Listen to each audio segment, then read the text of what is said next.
तो आज के करंट अफेयर्स के इस सत्र में आप सभी की आगामी परीक्षाओं को ध्यान में रखते हुए करंट अफेयर्स के कुछ महत्वपूर्ण पक्षों को, महत्वपूर्ण टॉपिक्स को यहाँ पे हम चर्चा करने जा रहे हैं, डिस्कस करने जा रहे हैं। आप सभी मेरे साथ इत्मीनान से ये सारे टॉपिक्स जितने मैं आप सभी के साथ डिस्कस करूं, इसके नोट्स बनाते जाइए और आगामी समय में इनका रिवीजन करिए। अभी तक जितने टॉपिक मैंने करवा दिया है, निश्चित तौर पर आप सभी ने उसके नोट्स बनाए होंगे। यदि आपने नोट्स बनाया है, 2 से 3 बार रिवीजन किया है, निश्चिंत होकर के एग्जाम हॉल पे जाना है, वहां पे बेहतरीन प्रदर्शन करके आना है। तो करंट अफेयर्स में लगातार हम बहुत बेहतर टॉपिक ले रहे हैं, एग्जाम ओरिएंटेड टॉपिक ले रहे हैं। तो पहले टॉपिक में यहाँ पे देख पा रहे होंगे, विश्व का मानचित्र है और विश्व के मानचित्र को जनसंख्या में बांट दिया गया है। ये आपका अर्थ है, ग्लोब है।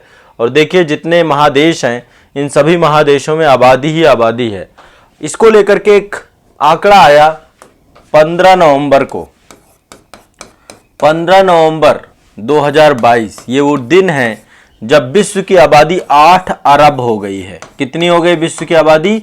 8 अरब हो चुकी है पूरे विश्व की आबादी। इसके बारे में जानकारी किसने दी?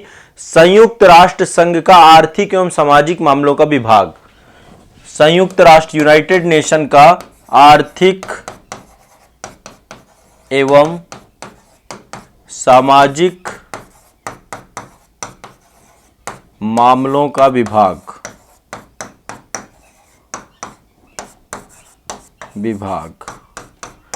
इस डिपार्टमेंट के द्वारा बताया गया कि टोटल विश्व की आबादी कितनी हो चुकी है? 8 अरब आबादी हो चुकी है। कितनी हो चुकी है? 8 अरब। अब देखो ये बोला गया कि 7 से 8 अरब आबादी होने में टोटल 12 साल लग गए। 12 वर्ष की अवधि में ये आबादी दुगना हो गई। ठीक है, दुगना मतलब 1 अरब बढ़ी है। और यहां पर देखिए अभी हाल ही में एक और आंकड़ा आया था कि भारत की आबादी जो है वो चीन को भी पार कर चुकी है, चीन से भी ज्यादा निकल गई। अभी इंडिया का सेंसस तो नहीं आया है। मैंने जनगणना वाली क्लास जो जीएस की हुई थी आपकी, उसमें मैंने इस चीज के बारे में जिक्र किया था। अब यहाँ पे देखिए कुछ और आवश्यक डेटा जारी किया गया है, जैसा कि 7 अरब से 8 अरब पहुंचने में 12 वर्ष लगे हैं, तो 8 अरब से 9 अरब पहुंचने में 15 वर्ष लगेंगे, ये बोला गया है इस रिपोर्ट में। ठीक है, इस रिपोर्ट में कई सारी बातें हैं, मैं एक बार कई सारी चीजें बताता हूं। 7 से 8 पहुंचने में 12 वर्ष लगे हैं और 8 से 9 पहुंचने में कितना लगेंगे? 15 वर्ष की अवधि लगेगी अब आगे फ्यूचर में। ठीक है, अभी आबादी बहुत तेजी से बढ़ेगी। ठीक है, और अभी चल रहा है 2022 में हुई है आपकी 8 अरब, 9 अरब होगी 2037 में। इस हिसाब से 15 वर्ष और प्लस कर दीजिए तो 2037 में विश्व की आबादी 9 अरब हो जाएगी। अब संयुक्त राष्ट्र के द्वारा जनसंख्या दिवस के अवसर पर यह रिपोर्ट बताई गई थी। इसमें यह बोला गया कि विश्व की 50% आबादी केवल 7 देशों में निवास करती है। 7 देशों में विश्व की 50% आबादी निवास करती है, जिनमें से आपको पता है नंबर 1 तो चीन होगा ही। ठीक है, नंबर 2 हमारा भारत है। अब एक डेटा और है यूनाइटेड नेशन का है कि भारत अब चीन से ऊपर आ चुका है, देखा जाएगा इसके बारे में बाद में। नंबर 3 में यूएसए है आपका। ठीक है, नंबर 4 में आपका जो है इंडोनेशिया है। इंडोनेशिया मतलब ये आपको पता होना चाहिए। मैं 7 की 7 कंट्रियों के बारे में बताता हूं। फिर इसके बाद हमारा पड़ोसी है, इस समय बड़ी बुरी हालत में है, पाकिस्तान है आपका, पाकिस्तान है। नंबर 6 में आपका नाइजीरिया है। नाइजीरिया अफ्रीका का सबसे ज्यादा। ठीक है, ये देखिए 3 तो आपके 4 एशिया से हैं। यहाँ पे देखिए आप ऊपर के 4 एशिया से हैं। नाइजीरिया के बाद है आपका 7वें नंबर पे ब्राजील। तो 7 कंट्री आपको, ये टॉप 7 कंट्रीज में 50% आबादी रहती है विश्व की। ठीक है, अब मानचित्र के हिसाब से आपको ये दिखने चाहिए, क्योंकि मैंने वर्ल्ड मानचित्र यदि आपने वर्ल्ड ज्योग्राफी की क्लास की है तो वहाँ पे मैंने मानचित्रण बहुत अच्छे से करवाया है आपका, जिसमें सारी कंट्रीज के बारे में बताया है। तो एक तो ये जानकारी इन्होंने दी। यहाँ पे एक बात और है कि यहीं पर आपके लगभग 2030 की बात करें तो 2030 में ये आबादी जो आपकी पहुँच जाएगी, ये पहुँच जाएगी 8.5 अरब पहुँच जाएगी। 8.5 अरब पहुँच जाएगी आबादी। और 2050 तक ये आबादी आपकी पहुंच जाएगी। यदि आप 2050 तक देखें तो 2050 तक की आबादी आपकी पहुंच जाएगी 9.7 9.7 अरब पहुंच जाएगी। ठीक है, एक रफली डेटा यहां पर दिया गया है, इसको आपको ध्यान रखना है। अब 2080 में ये कह रहे हैं कि सर्वोच्च पहुंच जाएगी, सबसे ज्यादा पहुंच जाएगी, मतलब इसके बाद फिर नहीं बढ़ेगी आगे, फिर जनसंख्या स्थिरीकरण हो जाएगा आपका और निगेटिव में जाने लग जाएगी। ठीक है, 2080 में इन्होंने कहा है कि आबादी अपने सर्वोच्च बिंदु पे पहुंच जाएगी। कितनी पहुंच जाएगी? 10.8 अरब, 10.4 अरब है, माफ करिएगा, यहाँ पे सर्वोच्च बिंदु बताया है 10.4 अरब, मतलब ये मैक्सिमम आबादी होगी पूरे विश्व की। अभी आप देख सकते हैं कि कितने बड़े स्तर का दबाव बढ़ने वाला है। 8 अरब से 10 अरब आबादी पहुंचनी है, ये 10.5 अरब। ठीक है, जनसाधन सीमित है और इसमें भारत कितनी बड़ी स्तर पे आबादी बढ़ेगी आप सोच भी नहीं सकते हैं। तो 2080 के दशक तक आबादी इतनी हो जाएगी, सर्वोच्च बिंदु पे आ जाएगी। इसके बाद ये कह रहे हैं कि आबादी स्थिर बनी रहेगी। ठीक है, चलो यहाँ पे एक बार ये डेटा को रफली फिर से मैं आपको यहाँ पे समझा रहा हूं। अभी 8 अरब हुई है, 8 अरब कब हुई है? 2022 में। इसके बाद एक डेटा आपका यहीं पर है कि 2030 में हो जाएगी, 2030 में हो जाएगी 8.5, फिर इसके बाद 9 अरब हो जाएगी 2037 में। ठीक है, इसके बाद ये कह रहे हैं 2050 में आपकी हो जाएगी 9.7। ठीक है, इसके बाद ये कह रहे हैं कि 10.4 हो जाएगी 2080 में आपकी। इसके बाद आबादी ये स्थिर रहेगी, कब तक स्थिर रहेगी? 2100 एडी तक, 2100 एडी तक आबादी स्थिर रहेगी, 10.4 ही रहेगी आपकी। जितना जन्म दर होगा उतना मृत्यु दर होगा। ठीक है, लेकिन यहां पर ये बोल रहे हैं कि इसके बाद आबादी घटने लग जाएगी, मतलब इसके बाद आबादी जो है आपकी माइनस में होने लग जाएगी, गिरावट आना प्रारंभ हो जाएगी। तो सन 2021 तक 2100 एडी तक ये आबादी आपकी क्या होगी? बढ़ेगी। ठीक है, 2080 में अपने पीक में पहुंच जाएगी, इसके बाद आबादी घटने लग जाएगी। ठीक है, तो यहां पे ये भी ध्यान रखना। और रिपोर्ट में भी बोला गया कि 2023 में भारत की जनसंख्या चीन से ज्यादा हो जाएगी, तो वो हो चुकी है आपकी। भारत की जनसंख्या चीन से ज्यादा हो चुकी है, इस रिपोर्ट में भी बोला गया था। और यूनाइटेड नेशन के द्वारा भी हालिया डेटा जारी किए गए हैं जिसमें बताया गया है कि विश्व की आबादी में हम नंबर 1 स्थान पे आ चुके हैं। ठीक है, तो ये आपको दिमाग में बैठाना है। ठीक, एक जो है ये जारी कौन करता है? मैंने आपको बताया यूनाइटेड नेशन का है, आर्थिक और सामाजिक विभाग है इसका, यूनाइटेड नेशन का, इसके द्वारा जारी की जाती है सेंसस। ठीक है, तो इसके द्वारा जारी किया गया है और इसके द्वारा एक वर्ल्ड पॉपुलेशन प्रोस्पेक्टस, ये मतलब एक पूरा टाइटल था, इस शीर्षक से जो है एक ये पूरी की पूरी जनसंख्या को लेकर जारी की गई है। इसके बाद इसने बोला कि 2050 तक विश्व में जो वृद्धि है उसमें से 8 देश हैं जहां पे सबसे ज्यादा वृद्धि होगी, उसमें से अपना भारत भी है। भारत में बहुत तेजी से जनसंख्या वृद्धि होने वाली है, तो आने वाले समय आपको पता है कि बहुत ज्यादा जटिल होगा क्योंकि संसाधन सीमित है, जनसंख्या भी बढ़नी है बहुत तेजी से। तो कांगो हो गया, मिस्र हो गया, इथोपिया हो गया, Bharat, Nigeria, Pakistan, Philippines, Tanzania, इन 8 देशों में बहुत तेजी से, चाइना ने तो अपनी कंट्रोल कर ली है, चाइना की आबादी तभी देखी, अभी भारत हम पार कर गए। तो भारत, पाकिस्तान, नाइजीरिया, इथोपिया, मिस्र, कांगो, फिलीपींस, तंजानिया, ये 8 देश हैं जिसमें बहुत तेजी से जनसंख्या बढ़ेगी। ठीक है, तो अभी यदि देखा जाए तो टोटल जो 7 कंट्रीज मैंने बताया उनमें से भारत में आबादी बढ़ने के बहुत आसार है। इसके बाद सबसे बड़ी चीज है कि जो प्रजनन दर है, प्रजनन दर 2.1 लेकर के आना है हमें। ठीक है, अभी विश्व की 2/3 जनसंख्या ऐसे देशों में रहती है जहां पे प्रजनन दर कम हो चुकी है, 2.1 से कम हो चुकी है। विश्व में जितने डेवलप्ड कंट्रीज हैं उनके यहां पे जनसंख्या प्रतिस्थापन दर से नीचे जा चुकी है, 2.1 से नीचे जा चुकी है। भारत में भी जनसंख्या प्रतिस्थापन दर यहां पर इसी 2.1 के आसपास आ चुकी है आपकी। ठीक है, प्रजनन दर मतलब एक महिला अपने प्रजनन काल पे कितने बच्चों को जन्म देती है उससे जुड़ा हुआ डेटा होता है आपका। ठीक है, तो ये आपको ध्यान रखना है कि जनसंख्या को लेकर के ये डेटा अपने आप में बहुत सारे आंकड़ों की बात करता है और इससे जुड़े हुए क्वेश्चंस बहुत सारे बन सकते हैं आपको। ठीक है, तो ये एक बार दिमाग में बैठा के रखना है सभी को। क्लियर है? स्पष्ट है? स्पष्ट है। इसमें एक बात और कही गई है इस रिपोर्ट में कि विश्व की औसत आयु जो होगी लगभग 77.2 वर्ष होगी, 77.2 वर्ष। 77.2 वर्ष ये आयु आपकी रहेगी 2050 तक। 2050 तक मतलब आप खुद सोचिए, औसत आयु की बात की जा रही है, इतना रहेगी। ठीक है, अभी ये आयु कम, अब क्योंकि हेल्थ सिक्योरिटी बढ़ती जा रही है ना, हेल्थ बढ़ता जा रहा है, तो ये अभी आपका औसत जीवन प्रत्याशा बढ़ रही है लोगों की, तो ये 77.2, इसी कारण से जनसंख्या वृद्धि बहुत तेजी से बढ़ रही है। ठीक है, जन्म दर आपकी ज्यादा है, मृत्यु दर आपकी कम है, तो यहां पे ये आपको ध्यान रखना है। बाकी देखिए जनगणना को लेकर के अभी मैं वैसे क्लासेस में करवा रहा हूं, अभी उत्तर प्रदेश राज्य को लेकर के मैं क्लास करवा रहा हूं। वहां पे कल मैंने माल्थस थ्योरी करवाई थी कि किस तरीके से माल्थस ने कहा कि एक समय ऐसा आएगा कि जब जनसंख्या इतनी ज्यादा बढ़ जाएगी कि संसाधनों के ऊपर जो है प्रभावी हो जाएगी, तो फिर प्राकृतिक आपदाएं आएंगी और उससे जनसंख्या का समाधान हो सकता है। लेकिन आपको ये याद रखना है, यूनाइटेड नेशन के आर्थिक और सामाजिक विभाग के द्वारा ये जनसंख्या का डेटा दिया गया और जनसंख्या बहुत तेजी से बढ़ने वाली है, वर्ल्ड में नंबर 1 हम काफी समय तक रहने वाले हैं जनसंख्या के मामले में। ठीक है, एक अगला करंट अफेयर्स का टॉपिक आईफा अवार्ड 2022। ठीक है, कौन सा आईफा अवार्ड 2022 कहां हुआ? अबू धाबी में, अबू धाबी में हुआ आईफा अवार्ड। ठीक है, और इसमें थोड़ा सा 2-3 क्वेश्चन आपको ध्यान रखना है, बहुत इंपॉर्टेंट तो नहीं है ये, लेकिन फिर भी इसमें 1-2 चीजें पर पता कर लो। सर्वश्रेष्ठ फिल्म आपकी यहां पर रही है शेरशाह।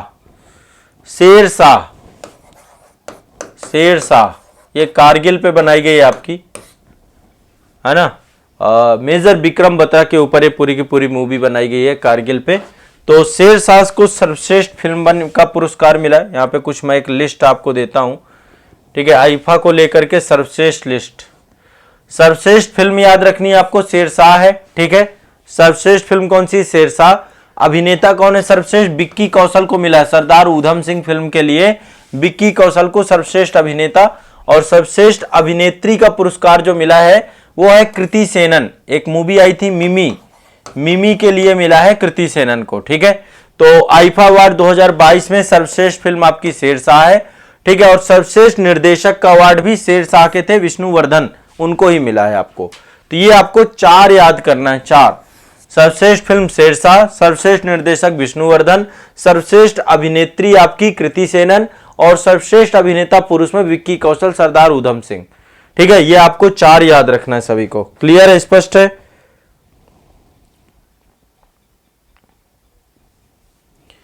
अमित कुमार जी कह रहे सर टॉपिक क्या डाल रहा है? टॉपिक उसमें डाल दीजिएगा कि विश्व की जनसंख्या पहुंची 8 अरब के पार और क्या, और उससे जुड़ी हुई चीजें आपको ध्यान रखना है।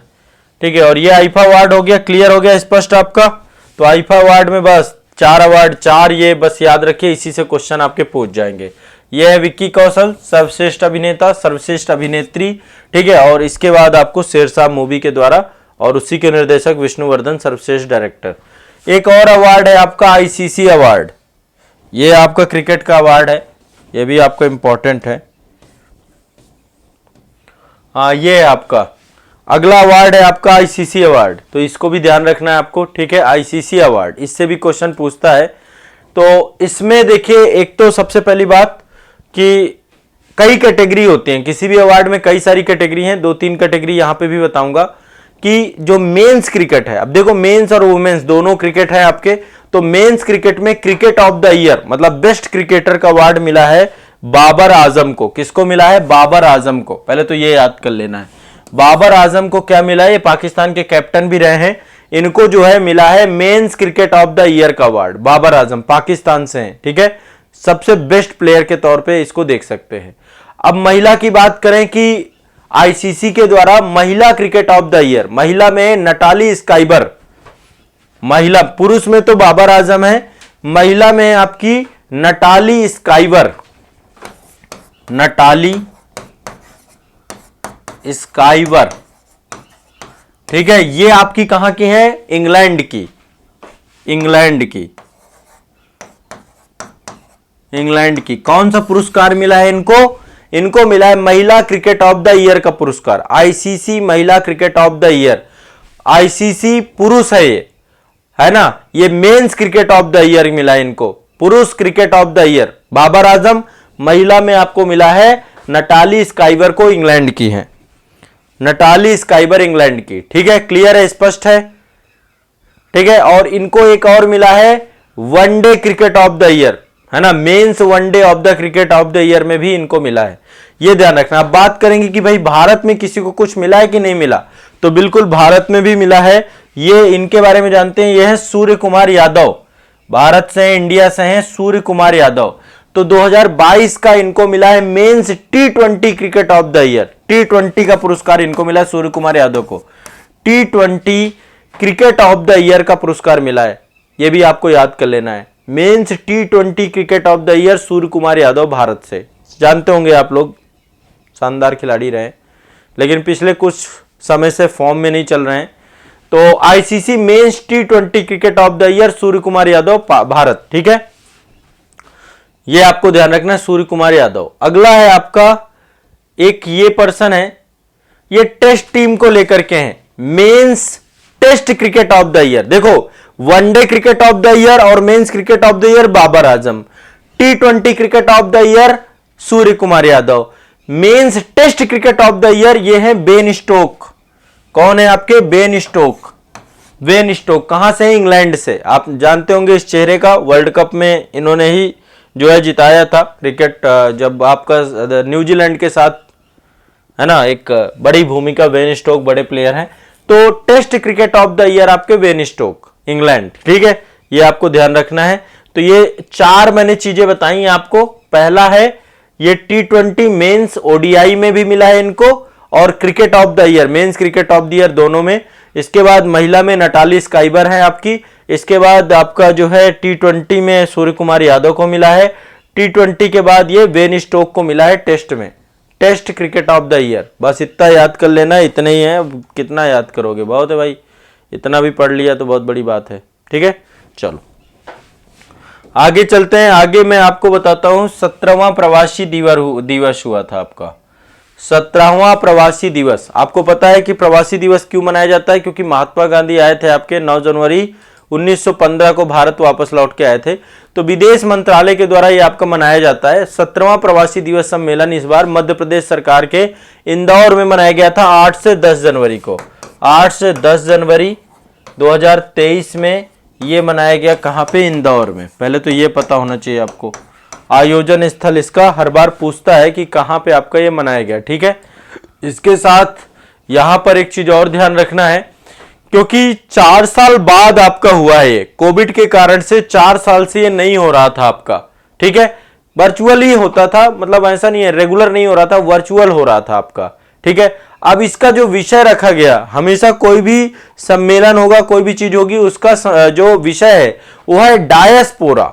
डायस्पोरा अमृत काल में भारत की प्रगति के लिए विश्वसनीय भागीदार। डायस्पोरा मतलब भारतीय बिखराव, डायस्पोरा, डायस्पोरा मतलब इंडियन डायस्पोरा। डायस्पोरा अमृत काल के लिए, लिख लीजिए इसका विषय, अमृत काल में भारत की प्रगति के लिए, अमृत काल में, अमृत काल चल रहा है ना, जो आजादी के 2022 से लेकर के आपका 25 वर्ष तक के लिए चलना है, ठीक है। अभी देश की आजादी के 75 वर्ष पूरे हुए हैं 2022 में, तो 100 साल जब तक पूरे होंगे तब तक की अवधि के लिए पूरा आजादी का अमृत काल चल रहा है, ठीक है। तो डायस्पोरा अमृत काल के प्रगति के लिए, अमृत काल में भारत की प्रगति के लिए, भारत की प्रगति के लिए, प्रगति के लिए विश्वसनीय भागीदार, ये इसकी थीम रही है। क्या रही है? इसकी थीम रही है diaspora reliable partners of India progress in Amritkaal. तो इंडिया के प्रोग्रेसिव टाइम पीरियड में अमृतकाल के लिए सबसे प्रभावी है डायस्पोरा, ये ध्यान रखना है, ठीक है। अब इसमें ध्यान रखना है कि लगभग 3500 अधिक प्रवासियों ने यहां पर क्या किया? सम्मेलन में भाग लिया।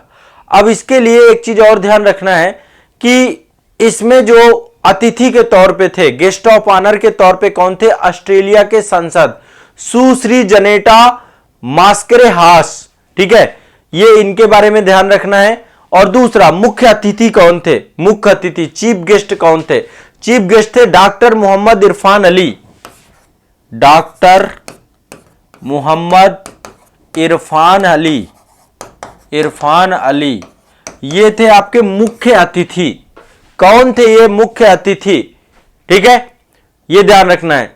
डॉक्टर मोहम्मद, ये कहां के थे? गुयाना के राष्ट्रपति हैं ये आपके मुख्य अतिथि हैं डॉक्टर मोहम्मद इरफान अली, गुयाना के राष्ट्रपति, भारतीय मूल के हैं। आपको पता नहीं है विश्व में कितने देशों के राष्ट्रपति भारत से हैं? ठीक है, डॉक्टर मोहम्मद इरफान अली गुयाना के जो राष्ट्रपति हैं, ये आपके इसके मुख्य अतिथि थे। और इसके जो विशिष्ट अतिथि थे, स्पेशल गेस्ट ऑफ ऑनर जो थे, वो सूरीनाम के राष्ट्रपति श्री चंद्रिका प्रसाद संतोखी थे। ठीक है, सूरीनाम में भी भारत के ही हैं आपके। सूरीनाम एक देश है, छोटा सा देश है। राष्ट्रपति श्री चंद्रिका प्रसाद संतोखी, ये भी भारतीय मूल के हैं। तो विशिष्ट अतिथि आपके चंद्रिका प्रसाद संतोखी थे। ठीक है, चंद्रिका प्रसाद संतोखी। तो 17वां प्रवासी दिवस आपका 8 से 10 जनवरी के बीच में मनाया गया, इंदौर में मनाया गया। मुख्य अतिथि डॉक्टर मोहम्मद इरफान अली थे, विशिष्ट अतिथि श्री चंद्रिका प्रसाद संतोखी थे। ये आपको ध्यान रखना है। ठीक है, क्लियर है? ध्यान रखना है इस बात को, बहुत सिंपल सी बात है और ज्यादा नहीं इसमें दिमाग लगाना है। ठीक, चलिए, एक युवा प्रवासीय भारतीय दिवस भी मनाया जाता है। यह युवा मामले और खेल मंत्रालय के द्वारा, मतलब इस साथ में मिलकर के इसी के साथ युवा जो आपका प्रवासी भारतीय दिवस है उसको भी इसी के साथ जोड़ करके देखा गया था। ठीक है, अब चलिए अगला चलते हैं। ओडिशा से एक खबर है आपकी। उड़ीसा के द्वारा एक मिशन चालू किया गया था जिसका नाम है जगा मिशन। और जगा मिशन के कारण से उड़ीसा देश का पहला राज्य बन चुका है जहां पे झुग्गियां नहीं है, झुग्गी मुक्त राज्य बन गया उड़ीसा, जगा मिशन कारण। तो हेडिंग इसमें डाल लीजिएगा, उड़ीसा देश का पहला झुग्गी मुक्त राज्य बना। झुग्गी समझते हैं ना, जो मलिन बस्तियां होती हैं वहां पर लोग झुग्गियों में रहते हैं। तो भारत का पहला झुग्गी मुक्त राष्ट्र, झुग्गी मुक्त राज्य बनाने का महत्वाकांक्षी लक्ष्य पूरा किया उड़ीसा ने। ध्यान रखिएगा, किस कारण से? जगा मिशन, जगा मिशन कार्यक्रम चलाया गया था। और इस कार्यक्रम के तहत 5 वर्षों में 1,75,000 परिवारों को भूमि प्रदान की गई और घर बनाया गया उनके लिए। 1,75,000 परिवारों के लिए। अब देखो, इसके लिए वास्तविक सच्चाई जो भी हो, लेकिन ओवरऑल जगा मिशन के कारण से बहुत सुधार हुआ है, अपडेट हुआ है। तो उड़ीसा भारत का पहला झुग्गी मुक्त राज्य बन गया है। क्या बन गया? भारत का पहला झुग्गी मुक्त राज्य बन गया है। यह ध्यान रखना है। ठीक है, जगा मिशन के कारण से, यह आपको दिमाग में रखना है। ठीक, क्लियर है, स्पष्ट है? और इसके लिए जो है, जो जगा मिशन चल रहा है ना, 2019 में जगा मिशन को वर्ल्ड हैबिटेट अवार्ड भी मिला था। ठीक है, भूमि सुरक्षा प्रदान करने के लिए सभी को जमीनें दी गई थी, झुग्गी वासियों को। तो इसके लिए वर्ल्ड हैबिटेट अवार्ड भी मिला था जगा मिशन को। तो यह ध्यान रखिएगा, उड़ीसा पहला राज्य मिला है जिसको यूनाइटेड नेशन के द्वारा वर्ल्ड हैबिटेट अवार्ड भी दिया गया है। और साथ में जगा मिशन जो है, यहां इसके कारण से ये झुग्गी मुक्त राज्य बन गया है। यह दिमाग रखिएगा। ठीक है, और 2023 का भी इन्होंने हैबिटेट, वर्ल्ड हैबिटेट अवार्ड 2023 का भी मिला है। 2019 में भी वर्ल्ड हैबिटेट अवार्ड मिला था और 2023 का भी वर्ल्ड हैबिटेट अवार्ड भी इनको दिया गया है। तो 2 बार वर्ल्ड हैबिटेट अवार्ड जो है जीतने का जो है कार्य उड़ीसा के इस जगा मिशन ने किया है। तो जगा मिशन में झुग्गी वासियों को क्या है? भूमि दी जाती है, जमीन दी जाती है। ठीक है, तो उड़ीसा ने दूसरी बार वर्ल्ड हैबिटेट अवार्ड भी प्राप्त किया है। यह भी आपको ध्यान रखना है, वर्ल्ड हैबिटेट अवार्ड भी मिला है इनको, यह भी ध्यान रखना है। जगा मिशन को, किसको? जगा मिशन को, जगा मिशन को वर्ल्ड हैबिटेट अवार्ड। ठीक है, एक और आपको ले लेते हैं, एक बहुत इंपॉर्टेंट है। ठीक है, उड़ीसा का जगा मिशन। अगला चलते हैं। हां, एक ये बहुत इंपॉर्टेंट न्यूज आई है आपकी कोल्लम से। कोल्लम भारत का पहला संविधान साक्षर जिला बन गया है। पहला संविधान साक्षर जिला, फर्स्ट आपका ये कॉन्स्टिट्यूशनल लिटरेट डिस्ट्रिक्ट बना है। कहां है? कोल्लम, केरल में है आपका। ठीक है, केरल में वैसे भी पता है आपको सबसे ज्यादा हमारे यहां साक्षरता है। तो संविधान लागू होने के 70 वर्ष से अधिक समय के बाद अधिकतर नागरिक जो है इसके मूल्यों को, इस दस्तावेज में समाहित गहन संकल्पनाओं से परिचित नहीं है। यह बात सत्य है। हमारे देश में अभी धीरे धीरे अवेयरनेस आ रही, लोगों को कॉन्स्टिट्यूशन पता चल रहा है कि लोग इंडियन कॉन्स्टिट्यूशन के बारे में सही से जान पा रहे हैं, अपने फंडामेंटल राइट के बारे में जान पा रहे हैं, फंडामेंटल ड्यूटी के बारे में जान पा रहे हैं। आप लोग तो आईएएस और स्टेट पीसीएस एग्जाम की तैयारी कर रहे हो, तब आपको चीजें पता है, जब नहीं कर रहे थे तब कितना पता था, आप खुद जानते हैं। तो भारत में एक जिला ऐसा भी बन गया है जो पूरी तरीके से सभी लोग संविधान के बारे में जानते हैं।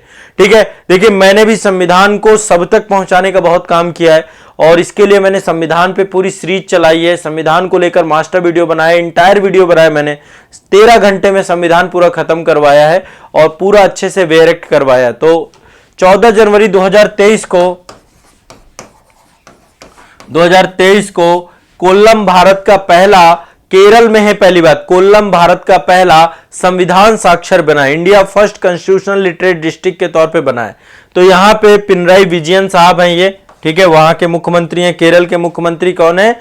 पिनराई विजयम। ठीक है, यहाँ पे सीपीआई-एम की सरकार है। तो कोल्लम की उपलब्धि है संविधान साक्षरता अभियान जो है कॉन्स्टिट्यूशनल, यहां पर संविधान साक्षरता अभियान चलाया गया था, कॉन्स्टिट्यूशनल लिटरेसी कैंपेन चलाया गया था। इस कैंपेन के परिणाम से ही ये पूरा का पूरा लक्ष्य प्राप्त हो चुका है। ठीक है, तो ये दिमाग में बैठा के रखना है, ये एक बहुत महत्वपूर्ण जो है आपका कार्यक्रम था और इस कार्यक्रम में पूरा जिला संवैधानिक रूप से साक्षर हो चुका है, संविधान की पूरी जानकारी है, संविधान के मूल्यों के बारे में एक गहरी समझ है। तो संविधान साक्षर जिला भारत का पहला बना है कोल्लम, ये भी आप सभी को ध्यान रखना है। ठीक है, तो इस अभियान के तहत जितने भी परिवार थे, 7 लाख से ज्यादा परिवार कोल्लम में थे, सभी को संविधान के मूल सिद्धांत, बेसिक प्रिंसिपल जितने हैं उन पे शिक्षित किया गया था, उनके बारे में जानकारी दी गई थी और उनके बारे में समझ विकसित की गई थी। तो ये भी आपको इंपॉर्टेंट रखना है, ये भी बहुत जरूरी है कि कोल्लम को लेकर के एक बड़ी महत्वपूर्ण खबर आपकी यहां पे आ रही है। तो आज के लिए इतना ही रखेंगे, आज के लिए इतना ही रखेंगे। एक न्यूज आपकी मैंने बताई, भारत का पहला संविधान साक्षर जिला कोल्लम केरल, दूसरा जगह मिशन, पहला उड़ीसा झुग्गी मुक्त राज्य बन गया आपका। ठीक है, इसके बारे में चर्चा हुई। प्रवासी भारतीय दिवस 17वां हुआ था आपका, इसके बारे में चर्चा हुई है। इसके बाद ये आपकी एक चर्चा हुई है हमारी मेंस टेस्ट टीम को लेकर के चर्चा हुई 2022 में, जो आपका ये आईसीसी अवार्ड के बारे में चर्चा हो गई। मैंने आपको बताया बाबर आजम, सूर्य कुमार, ठीक है, बेन स्टोक, ये सारी आईफा अवार्ड के बारे में चर्चा हो गई और हमारी वर्ल्ड पॉपुलेशन को लेकर जो रिपोर्ट आई थी उसके बारे में चर्चा हो गई। तो आज के करंट अफेयर्स में इतना ही रखेंगे। जितना पढ़ाता जा रहा हूं रटते जाओ, जितना पढ़ाता जाओ रटते जाओ, इंपॉर्टेंट है जानकारी आपको। इतने में आप समझिएगा बहुत सारे क्वेश्चन आपके यहां से निकलेंगे। ठीक है, तो आज के लिए इतना ही रखेंगे। इतना रट जाइए, 2 बार रिवाइज कर लीजिए, क्लास देख लीजिए, बहुत जरूरी है।